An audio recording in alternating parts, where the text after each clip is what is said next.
Bright Tuty. Every student matters. Hello dear students, welcome to another lecture. In this class, we are going to continue with chapter 1 of class 11th education Nagaland Board and discuss the back exercises of the chapter. So the first question is, explain the etymological origin of the word education. So as you must have remembered, we discussed the two origins of the word. There were two words from which education was derived from. One was the word educatum and the other was the word educere. Educatum meant the art of teaching the pupil, the art of training, and educere means to lead or to guide. Who said education is the development of good moral values? So who gave this definition? So this definition was given by John Dewey. According to him, education meant the development of the good moral character. What is education according to Socrates? We have read, according to Socrates, education helps you to dispel your errors and to discover truth.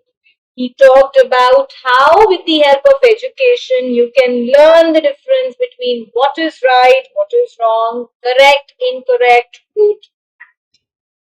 What is define education according to Swami Vivekananda?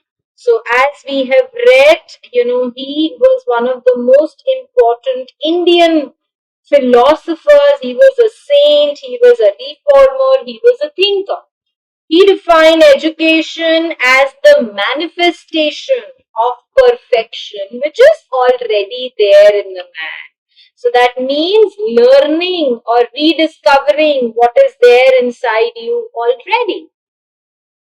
What is education in the words of Rabindranath Tagore? So Rabindranath Tagore, again, a Nobel laureate, a literati, a thinker, an educationist, a reformer. He believed the definition of Rabindranath Tagore is a long one. You'll have to learn them all. So education is that which makes one's life in harmony with all the existence and thus enable the mind to find the truth, which gives the warmth, the wealth of inner light and love, which gives significance to life. So these were the words of Rabindranath Tagore, which you are supposed to learn and how did Mahatma Gandhi define education? So according to Mahatma Gandhi, education meant an all-round drawing out of the best in the child and man, body, mind and spirit. Define education by Redden. As we have read, Redden again gave a very comprehensive definition about education. Again, a very big one. Education is the deliberate and systematic influence exerted by the mature person upon the immature person through instructions, discipline, and harmonious development of physical, intellectual, aesthetic, social, and spiritual powers of human beings according to the individual and social needs, directed towards the union of educand with creator as the final end. So this is how Redden defined education.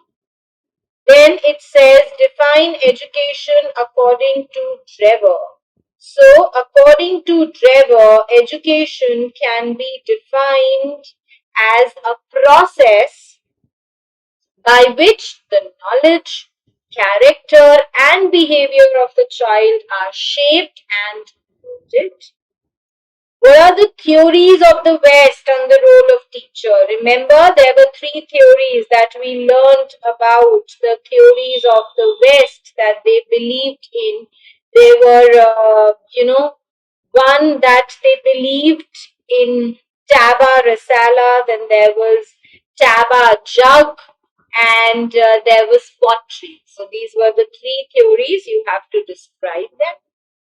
What is education according to T.P. Nunn? So according to T.P. Nunn, education is a process which refers to the complete development of the individuality of the child so that he can make an original contribution to human life according to the best of his capacity.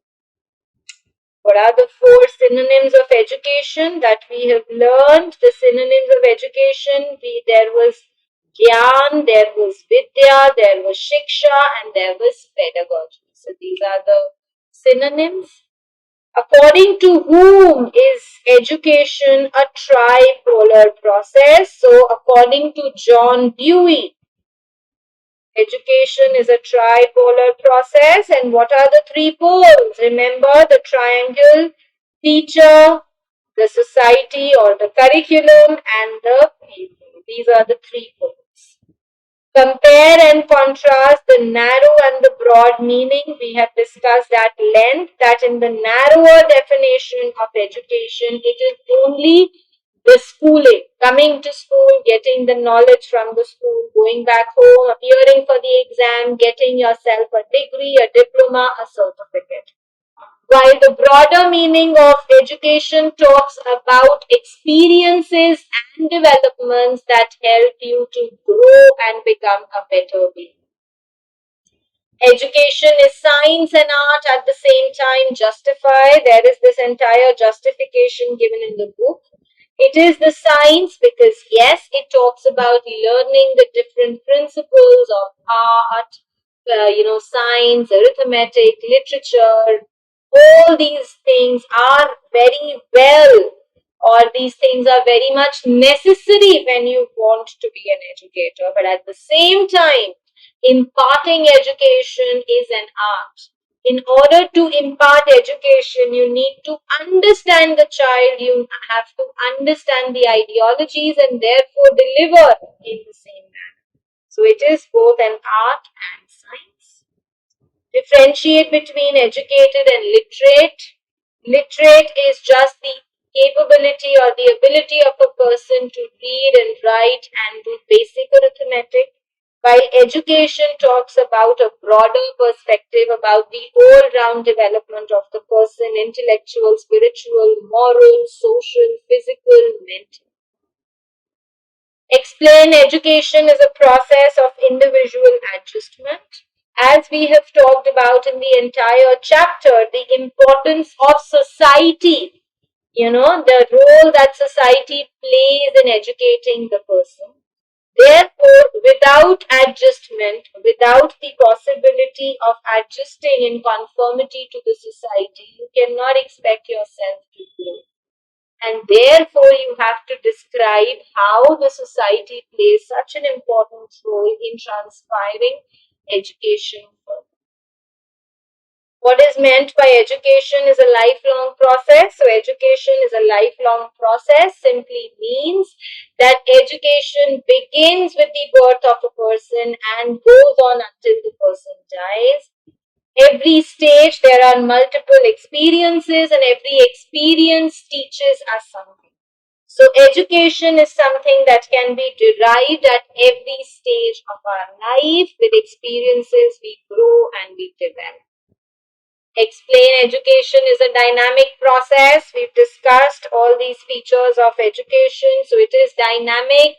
It is a broader concept which talks about not only the academic learning and education and knowledge that needs to be imparted, but the intellectual, the spiritual, the social knowledge that needs to be given.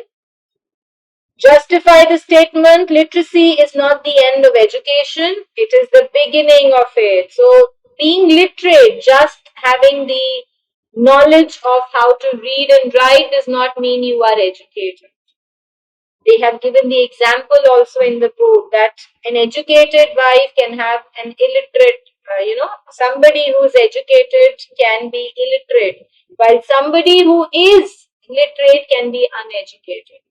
So literacy is something that is the beginning of education, because with literacy, with the knowledge of how to read and write, you can learn a lot of things. You can add on a lot of things to your knowledge bank. Explain education, the necessity of life, as we've discussed in the last part of the lecture, of the chapter. Education is the necessity of life, because without education you cannot grow. Education prepares you to deal with all the problems in your lives. It prepares you to conform with the society. It prepares you to, face the challenges and situations in your lives, and therefore it is very important. Higher order thinking skills. Discuss the concept of education you've studied in the chapter and bring out your own conclusion for education. So the concept of education that you have studied in the chapter, you have to discuss whether you also feel the same thing for that or not. If not, then you have to provide your own justification. Do you agree with the statement that literacy is a part of education? Discuss. So you have to state whether, according to you, is it important to be literate when we talk about education or not? You have to discuss it. So with this, my dear students, we come to the end of this chapter. I hope the chapter was clear to you. The entire chapter has been explained to you. Every definition has been discussed with you at length, and the back exercises are also comprehensively discussed. So I hope the chapter was clear. I shall pause here now and will see you all in the next lecture. Thank you.